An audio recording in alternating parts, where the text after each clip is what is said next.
कांग्रेस के शासन के 28 माह कांग्रेस जो है 1937 का जो चुनाव हुआ, फिर 1939 में अक्टूबर में इस्तीफा दिया, इस बीच में 28 महीना तक शासन किया ना। इसी के समय का घटना के बारे में अभी हम लोग पढ़ेंगे, ठीक है ना।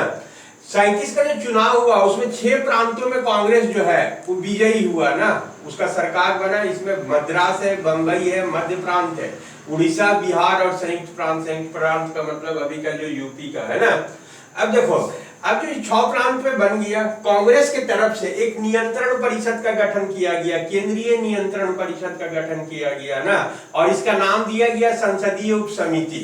इसके सदस्य बनाए गए, बने 6 राज्य पर नियंत्रण करने के लिए कि कांग्रेस जो है बेहतर से बेहतर काम करे, उसका मंत्रिमंडल ना। इसके सदस्य बनाए गए सरदार पटेल, वल्लभ भाई पटेल, मौलाना अबुल कलाम आजाद और डॉक्टर राजेंद्र प्रसाद को इसका सदस्य बनाया गया ना। जो मंत्री लोग था कांग्रेस का, आज का मंत्री टाइप का नहीं है ना, अधिक से अधिक सुविधा का डिमांड करता है। उस समय का जो मंत्री लोग था, उन लोग को जो पेमेंट मिलता था 2000 रुपया महीना, उसको घटा करके उन लोग अपने से 500 रुपया कर दिया और सादा और नैतिक आचरण करने का मैंने प्रयत्न करना स्टार्ट किया ना। अब देखो, पहला जी लोग काम किया, जो बंदी था, जो नजरबंद था, राजनीतिक कैदी लोग जो था या जिस पर काबूली का कानून था, सबको छोड़ दिया गया ना। दिक्कत यही हुआ कि संयुक्त प्रांत और बिहार का जो था, बहुत सारे को अंडमान निकोबार द्वीप में भेज दिया गया था ना, तो उन लोग को तो वापस अपने अपने प्रदेश में भेज दिया गया, लेकिन उन लोग को रिहा करने के लिए गवर्नर साइन नहीं कर रहा था। नतीजा हुआ 15 फरवरी को बिहार और संयुक्त प्रांत का जो मंत्रिमंडल था, माने सरकार जो था, इस्तीफा दे दिया। अंत में बातचीत हुआ, बातचीत होने के बाद समझौता हुआ मार्च के अंत तक, है ना।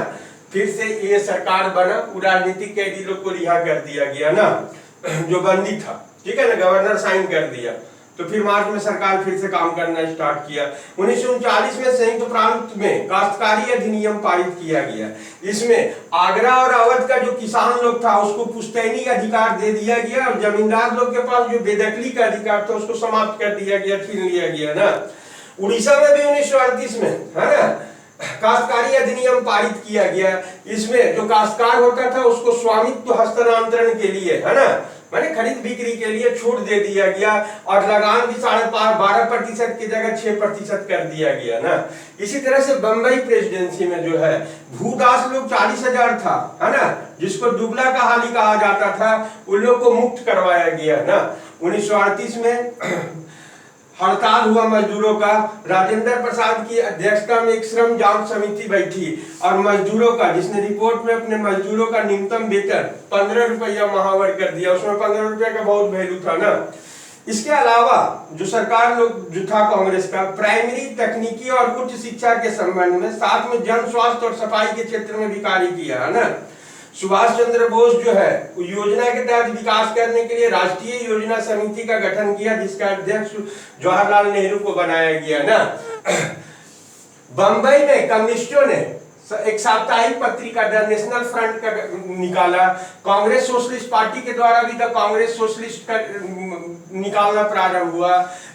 पंजाब का में कृति लहर निकाला गया। पंजाब के जो कम्युनिस्ट लोग थे, वो कृति पार्टी के, वो कृति लहर नाम का पेपर निकाला, लेकिन चूंकि पंजाब पर जो है केंद्रीय शासन था, इसके चलते उसको संयुक्त प्रांत मेरठ से निकाला गया ना। वहां वैसा नहीं कर सकते थे, वहां उसका सरकार जो है वो कड़ाई से निपटता है, इसलिए मेरठ से निकाला ना। ये लोग स्वामी सहजानंद सरस्वती जो है वो नारा दिए थे, लगान कैसे लेंगे, डंडा हमारा जिंदाबाद, लाठी मेरी साथी। नतीजा हुआ कि किसान आंदोलन और कांग्रेस में जो है यहाँ दरार पड़ गया, कहा कि सरकार जो था वो तो कांग्रेसी का था, और इस तरह का नारा देना मतलब सरकार के खिलाफ नारा दे रहे थे। नतीजा हुआ कि दरार पड़ गया किसान आंदोलन और कांग्रेस के बीच में। अक्टूबर 1939 में प्रथम विश्व युद्ध 1 सितंबर 1939 को छोड़ा। भारत से बिना पूछे अंग्रेज लोग जो है भारत को भी युद्धरत राष्ट्र घोषित कर दिया।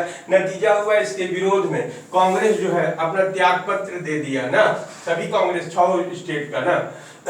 गांधी जी बहुत खुश हुए, उसका स्वागत किए, बोले इसमें कांग्रेस में व्याप्त भयंकर भ्रष्टाचार की सफाई करने में मदद मिलेगी ना। हो गया।